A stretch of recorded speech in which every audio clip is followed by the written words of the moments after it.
Is the cast and synopsis has been revealed for the upcoming Captain America Civil War, which officially began shooting yesterday.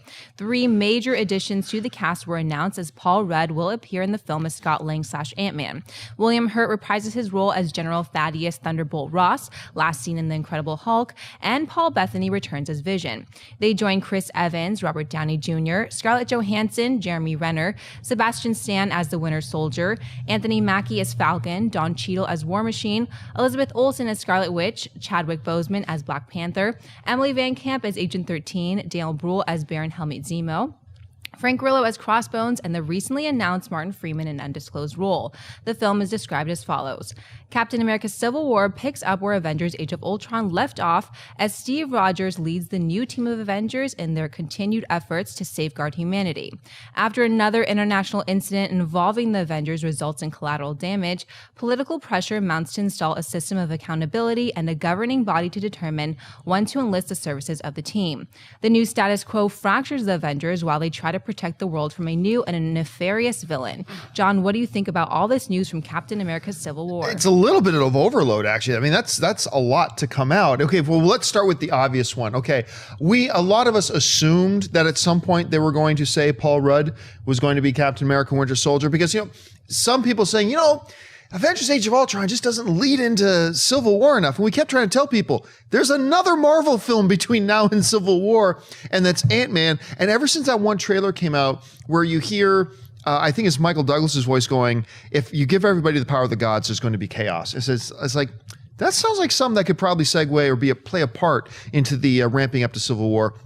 But as we got closer and closer and closer, and they started shooting the movie yesterday, and they still hadn't announced him, like, so is he going to be in this? So he comes, so that's not really a big shock that Paul Rudd's going to be in there. The big shock to me, William Hurt. Yeah. Back as Thunderbolt Ross, man. I never thought this guy was coming back. I bumped into him having lunch once years and years ago, and I had a chance to chat with him a second. He's like, hey, we're going to ever see you back. And he's like, no. It's like, okay, and now he's back. I freaking love that he's back. This guy is world class. So I'm really, and I really did love his rendition. Like Sam Elliott's rendition of Thunderbolt Ross was great too, but I really appreciated and liked William Hurt's rendition of it. Very noticeable by the absence on this list. No Spider-Man. Now that's not to say that tomorrow they may not announce Spider-Man. But it's just been assumed by a lot of people that Spider-Man was going to be in Civil War. But remember, Marvel never said he was going to be in Civil War. They said he was going to be in a Marvel movie before his standalone film. And there are 3 Marvel movies before his standalone film. I have a hard time imagining that he's going to pop up in Doctor Strange for the first time. What if he pops up in Ant-Man? No one's even said that. He could show up in Ant-Man. Weren't they already on production of that movie by the time they even announced it? No, but he could show up at the end. He could like be an end credit scene or something. The end credit scene of possibly. Ant-Man. That would freak everybody out. But that would freak everybody out. But I wouldn't think that's too much of a thing, because I think they want to announce the casting of who Spider-Man is before saying that he's in Civil War. I think he's going to be in it. I see, and I think they have cast. Like, if I had to put money on it, and I'm really glad I don't, my money would be on Spider-Man is going to show up in Captain America Civil War. But I do got to say that after the big reveal of everything going on yesterday, the fact that the movie's already started shooting, they haven't even announced who's playing Spider-Man in this new amalgamation between the Sony and the Marvel universes, and they didn't mention him here. But once again, that doesn't take away the possibility that in the next 48 hours, Marvel could drop another big bomb and say, blah, this is kind of happening. So, all right, there's a couple things for us to talk about here. The casting, which we've already started on, and the synopsis that we got. But Shep, let's stick with the casting for a second, and the number of people we see in here and who we see in here. What jumps out to you the most? Well, it's really funny how everyone keeps saying this isn't Avengers 2.5, and yet when you look at that, I'm sorry. Like, let's go wide shot. Like, I'm sorry. That's like Avengers 3.5. Yeah. That's more than the Avengers. That's more than the Avengers. Yeah, that's got it. I mean, and William Hurt coming back as Thunderbolt Ross was so. It was like I instantly got a smile when I read the notes today. I was like, that's amazing. Yeah. And he played a great Thunderbolt Ross. He's a great actor. So much fun to see him come back into the continuity of the Marvel Cinematic Universe. You know, albeit we have a new Hulk, but this is a step into like, you know, you can still like tie these other movies together by keeping some of the core cast in there. I also really like to see the Ant-Man's in there and the Vision's in there. So yeah, I don't know why it was actually rather stupid of me to not think that a Vision would be in there, because Vision, I mean, look, I'm not going to give spoilers away, but it was kind of obvious that Vision should be there, so I don't know why I was surprised. But I mean, well, we don't know what the script is, so we don't know how, you know, how anything is going to fall together. By reading that synopsis, now we know that there's some major event that's going to happen that involves not just Captain America, even though it's Captain America Civil War, it involves the Avengers, and something happens, another kind of like Hulkbuster versus Hulk, another kind of, you know, maybe something similar to the, you know, invasion of New York and massive damage. We don't know what's going to happen. Well, we think it's going to be Helmut Zemo. It's probably going to be this new nefarious threat. Here's my concern. A lot of people have started wondering about, as soon as you mention anything more than two people, everybody starts worrying about overcrowding. I'm not necessarily worried about overcrowding. Once again, go back to X-Men Days of Future Past. If you just look at the pure number of characters in that movie, it was a ton. It was all about how they're used.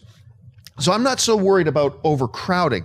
My fear here is that, and what it's been ever since they announced that Robert Downey Jr. was going to be in the movie as well, my big fear continues to be that this isn't really going to be a Captain America movie. I want this movie to focus on Captain America. This is his film. This is Captain America Civil War. And that's part of the reason why I've always wondered, why do Civil War as a part of the Captain America movie? Like, why not just do Captain America something? Serpent Society. Yeah, Serpent Society, like the original kind of mislead, right?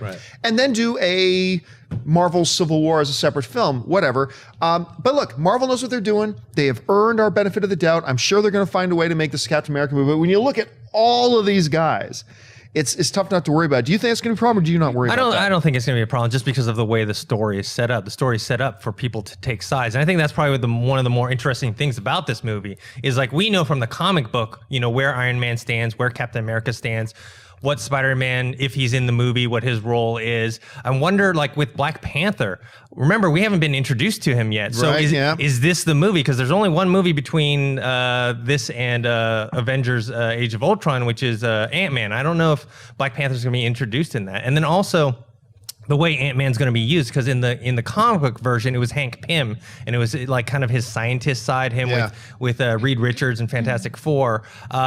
What role is Scott Lang's version of Ant-Man going to play in this one? So I'm fascinated. I want to see. I'm really curious, just like who's going to side with who. You know, we know like Falcon's probably going to side with Cap. You know, we know like you know War Machine will side with Tony. Yeah, so I want to see who falls where. That's what's fascinating to me. Well, that brings up then the synopsis that we saw here. Now, we all pretty much assumed right from the beginning when they said they were going to do Civil War, this ain't going to be about secret identities, because like none of these people have secret identities. So that's not going to be the issue. So the issue appears to be, and I was actually kind of fascinated by it, we knew it was going to be something about government control. But from the synopsis, the way that it read, it sounds like, okay, so there's going to be another incident, and it's going to make people say, and it sounds like the synopsis is suggesting that the government wants to take control and sanction when Avengers go in and save people. And I can totally see that rubbing Captain the wrong way. Because if Cap is sitting there and he says, there are people who are going to die over there unless I do something about it, and you're telling me I can't go, I can totally see that happening. But at the same time, you know, without giving spoilers, having watched Avengers Age of Ultron, you can totally see that you don't have to be an evil villain to see why somebody would think, you know what, there should maybe be some government oversight here with what these superpowered beings are. So it feels like they're setting that up really well. I myself was very happy with the synopsis, the way that it read. Schnepp, what was your reaction to it? That sounds great. I can see Cap staying as the lead focus of the movie as all these other machinations happen with the different his group, the Avengers, and then as they splinter apart and side with Tony Stark. But I see Cap being the focal point. I see him and Tony Stark will definitely be going, you know, head to head, as they've suggested already through the concept art and what we've read. But I think it'll be Cap's movie. I think it's hard to tell how they're going to introduce Black Panther. I know they already introduced Ulysses Claw, in the Avengers Age of Ultron. Certain things that are in the Avengers Age of Ultron are going to have ramifications in Civil War. So we don't know how they're going to introduce Black Panther, but there's already an in to introduce him. But they have to introduce him first and fast, I think. Oh, agreed. So whatever that incident is has to I think, has to deal with a vibranium or has to deal with Wakanda right off the bat. I mean, just to get that going, you know, and that has to be maybe where the incident would be my guess.